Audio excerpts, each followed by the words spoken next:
been amazing because, like I was just telling you off camera, that it's like a buffet where you can just sample things that you would never see, like the cuisines of the world are all laid out.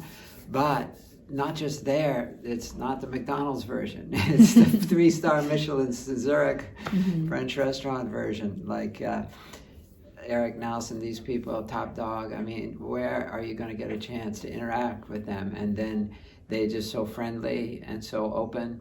Even if you went to a seminar with some of these people, you might not get the chance to have the kind of depth that they're willing to give you here.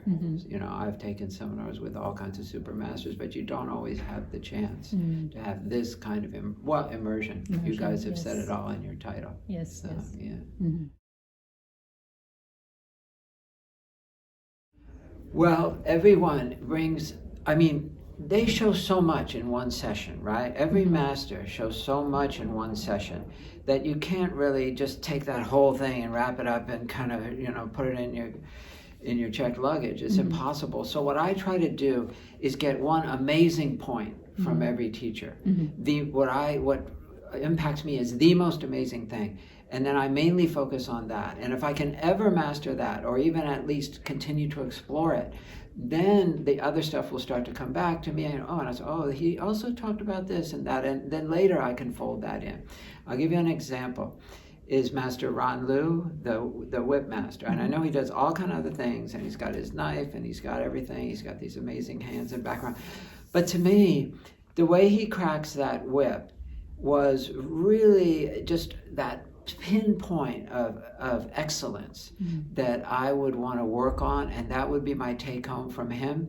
Because you notice he's not Arnold Schwarzenegger, right? He's not like a super muscle guy, but he can crack that whip in any position and make it snap. It doesn't matter sideways or 11 to 5 or the straight way.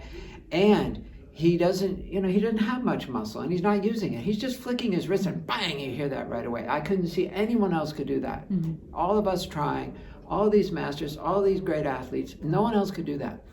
And with just a flick of the wrist. So that's an example to me of something that, and the beauty of that is that it gives an example of such high excellence that we can aspire to, but it's something simple enough that I can remember it, I can take it home, I can practice it myself. It's not like a 14-step double, triple stick combo that I'll never remember, right, unless I go much deeper. So every one of these teachers has given me something like that. For example, our boxing master, okay? Now, I've done a ton of boxing all over the place, including at the Wild Card Club in LA and everywhere in Tokyo, all over the place.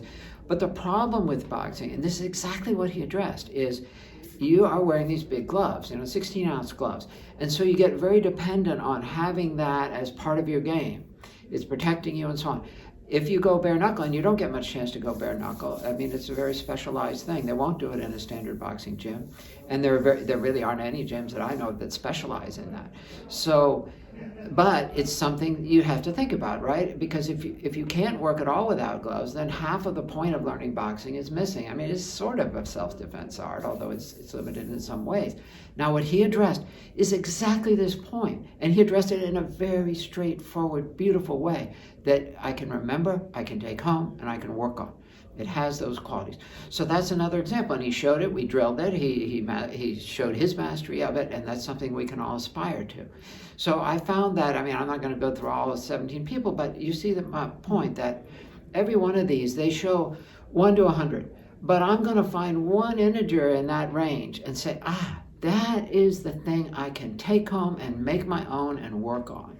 So that was the beauty of this. It's so rare to find that quality in educational experience, because usually it's too much or too boring or too little, and too much is good in a way, but you're left with nothing at the end if you can't find that jewel in the needle in the haystack.